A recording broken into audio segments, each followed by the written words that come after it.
Alright, tapos na ang ating site visit. It turns out na na-overdry lang. Ang hirap pala nito itulak. Kaya, turns out na na-overdry lang siya. Kaya siya lumutong. So, solution is, kasi mainit ang panahon eh. Ang solution is diligan. Diligan lang. Yung pagbabasag niya, natural yan eh, kasi ito, ordinary hollow blocks lang to eh. Actually, maganda na yung quality nitong hollow blocks na to as compared sa dito gawa locally, dito sa Rizal. Kasi ang gamit na buhangin dito, from Pampanga, alam niyo sa Pampanga may pinatubo diyan, di ba? So may halong lahar-lahar 'yan. Kahit wash sand pa 'yan. Yan lahar is ang quality niya is malagkit. So goods 'yan in comparison sa ordinaryong buhangin lang. Kasi yung pag dito gawa sa Rizal, ang buhangin niyan galing Kalaka. Hindi magandang quality yung galing Kalaka, totoo lang.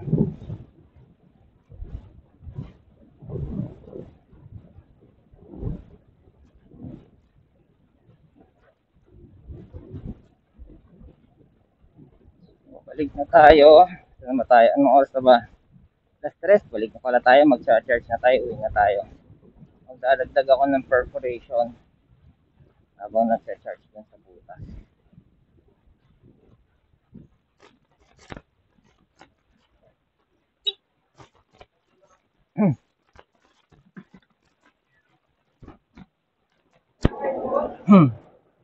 Valencia.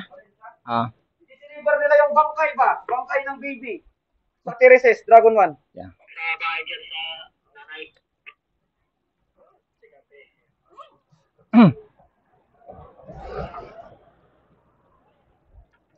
Hindi na tayo mag-experiment ng daan pa uwi.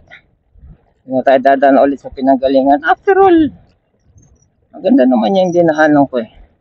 Teka, signal tayo, kakanan tayo.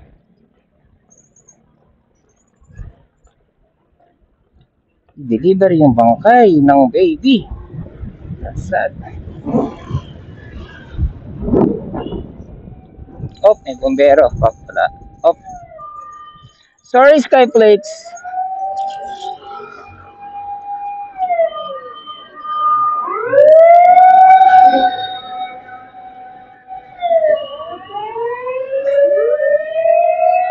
Naikwento ko na ba? I have an uncle na kumuha ng tuta sa bahay when I was a child. Tapos nalungkot ako kasi kinuha niya yung favorite tuta ko. Yung aso kasi namin pag nanganak yung mga dalawa lang. So sa dalawang yan nahingi yung isa natitira. Ilan ba? Sorry, hiningi niya pareho. Ay, basta dala niya yung favorite ko, si Brownie. Nadala niya.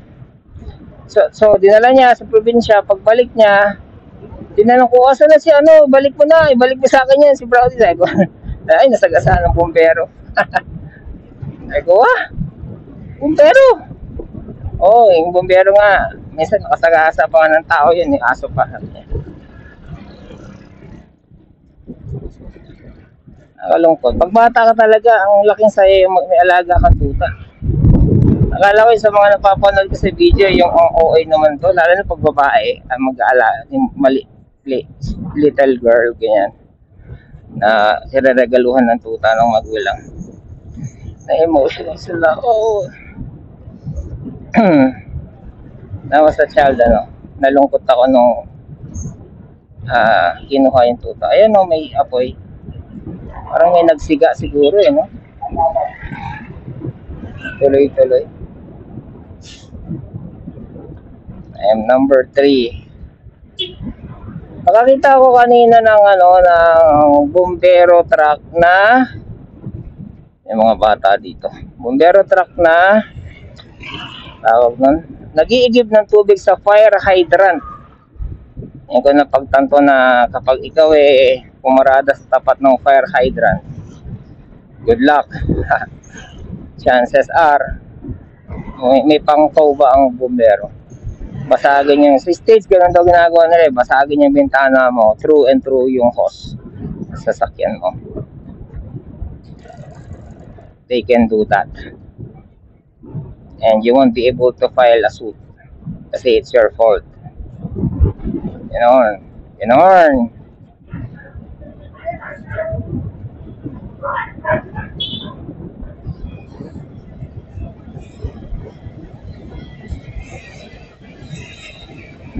Ito, testing to ng pahon. May kasunod ba ako? Wala.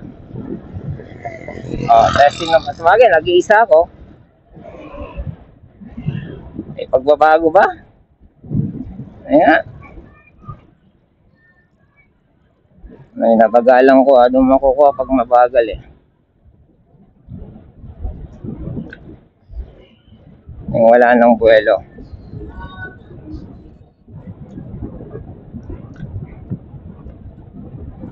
Well, dito na ako sa tuktok.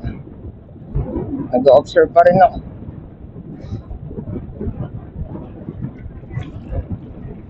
Well, we'll find out kung may angkas ako. Pag mamalengke kami ni teacher.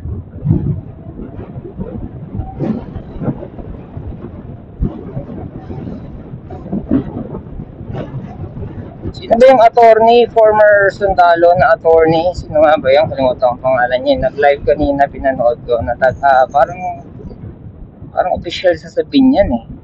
Tapos attorney siya eh. Nag-live siya. Hindi, kahapon yun kasi ilang hours ago na. Ay, ako pala yun! Kala ko motor! Pag tinutuloy ko, tumutunog ko. Lumilingon pa ako. Akala ko may big bike sa malayo. Yun na pala yung ipin ng ng bagong gulong. Oo sandali. Alay lang sa kanto. Hindi ko pa kilala itong aking. Ayan, tumutunog na ulit yung hindi ko pa kilala masyado yung gulong. So far so good naman.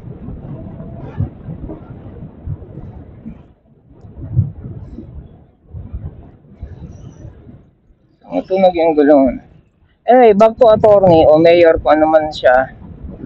Sabi niya Laguna, nag-live siya. Paulit-ulit niya sinasabi dun sa live niya. 45 minutes yung live niya about e-bike. Na mabagal kayo. And primary target niya yung mga 4 wheels e-bike. Yan. And while listening through the course of his hindi ko yata natapos eh. Haba eh. Pero while listening through the course of his live broadcast, makikita mo kung gaano nila hinahawakan sa leeg yung mga naka-e-bike. Ganun kahigpit. And yung bawal is bawal. Kahit madaling araw, it's bawal. Kahit walang ibang dumadaan, pag dumaan ka, huli ka. Ganun. Wow. Ganun. Sabi ko nga dun sa GC, may GC kasi ng mga e-bike. So, bigyan ko kayo ng senaryo Etong, naiwan ko pala charger ko. Lakas ng loob ko Kaya pala luwang Kaya pala ang luwang. Tawag na ito, nawala tuloy ako. Wala na ako. Iwan ko charger ko kahapon kasi mag-ano ako malapit lang pupunta ako. So always bring your charger along. Never leave without it. Dapat nga ang charger naka-on board na eh.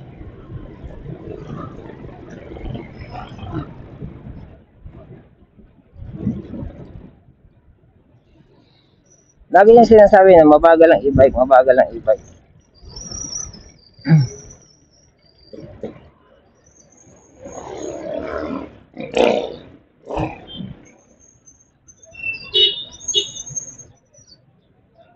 Baka hindi pa siguro siya nakasakay sa mga L3 na e-bike. O nakapag-drive. Kung meron man siyang point na kasi yan, magaan ang frame niyan. Ayun. May point siya doon. Magkano frame yan, it is best na huwag kayong makipagsabayan kasi baka mahanginan kayo, etc. Huwag kayong makipagsabayan sa mga truck, ganyan. Kasi mabagal nga kayo. Yan.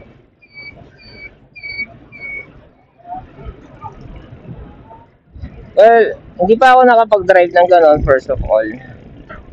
And second of all,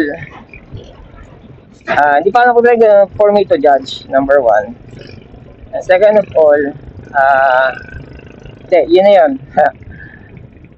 Pero, judging from sa pagsasabatas or sa pagsasabatas bilang LGU nila sa Binyan, Laguna,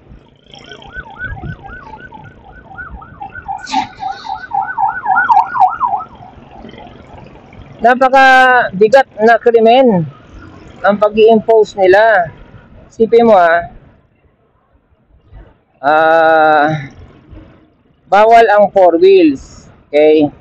Kung pwede man kayong payagan ng 4 wheels yung nanay na maghahatid ng anak, bibigyan namin kayo ng permit. Kung bibigyan namin kayo ng permit, may rota. Yung rota na to, may mapa. Yung mapa na to, may oras. Pag kayo lumagpas doon, violation yan. Ganoon. Diba? Hawak ka sa liig. Ganon ka bigat ang krimen ng mga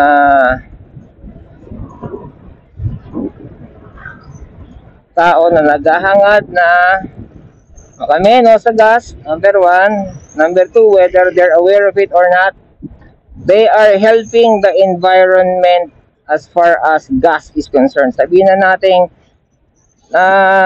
may naghihirap sa Africa na nagmimina ng battery. Nasa Africa ba tayo? Pag lumabas ka ba ng bahay, mangingitim ba ilong mo dun sa minimina sa Africa? Hindi naman, di ba? We're talking about paglabas mo ng bahay, ang una mo masisingot yung usok ng motor na galing Saudi Arabia. Oh, dahil sa crudo na galing Saudi Arabia. Yun ang for sure na makakarating. Ba? Pwede sabihin na na may naghihirap sa Africa magmina ng battery. Hindi yan totally 100% saving the environment. I'm sure. Hindi mo na, pero it's a step. It's a step. Diba? Baby step tayo. I'll give you an example. Kung gaano ka-destructive ang ating civilization Ako, nagbayad ako ng cable. Meron akong cable, hindi pala cable, dish. Sa kapitbahay ko, nakishare ako kay Mengaya. Nakishare ako, kunwari extension. Yeah. Atin natin lang to. So, nung nakishare ako ng extension, kasi may dati na akong dish So, share ako ng bayad sa kanya. Okay. Since share ako ng bayad,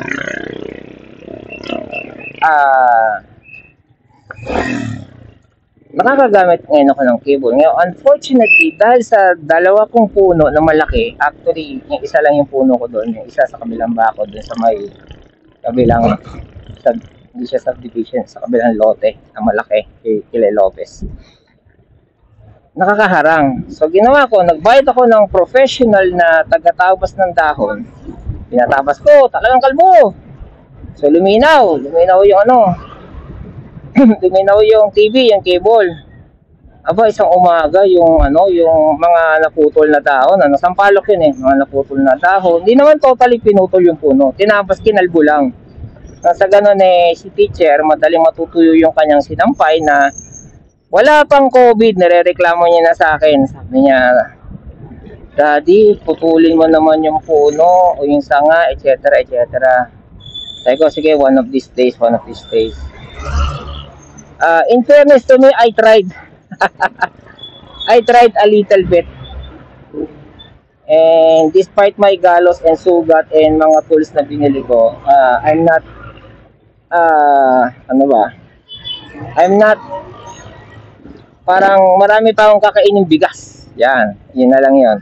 Marami pa akong kakainin bigas para mapantayan ko yung galing or skill nung binayaran ko na professional na taga-putol ng puno. Actually, taga-putol siya ng puno. Pero sa ngalang pinaputol ko, sugat-sugat siya. Paltos kamay, sugat sa paa, ganyan. Professional na yun, ha? Ako pa kaya. Anyways, going back. So, doon ko na pagtanto na isipin mo, mga dahon-dahon lang yung kinalbo. Para lang makapanood ako ng cable, para wag masayang yung bayad ko monthly. Share ko na bayad monthly. Kano lang share ko monthly dyan? Ano ba? 1,450. Yan, pakwenta pa ako.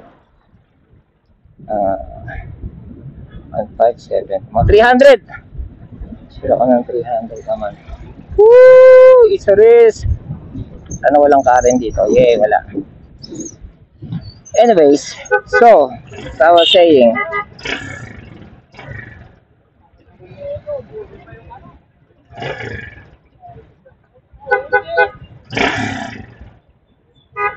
maganda pala tong half face helmet, ano, hindi gaano mainit. Doon na ba? Doon na ba?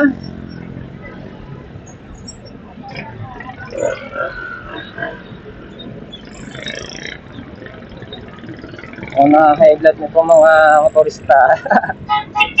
Marami high blood ngayon, ha? Mainit pa noon.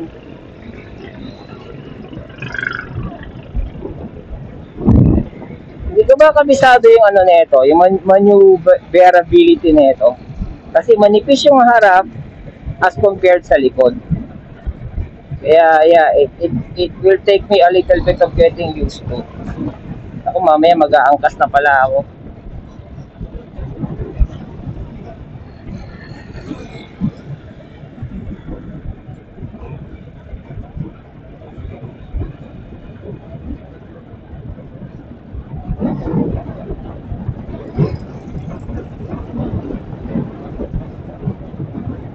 Saan ba tayo? So, yun.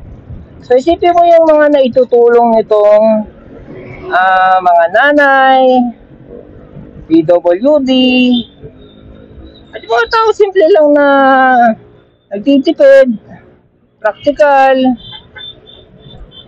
Di ba? Ako talaga, ano ba? Paano ba ako napunta dito?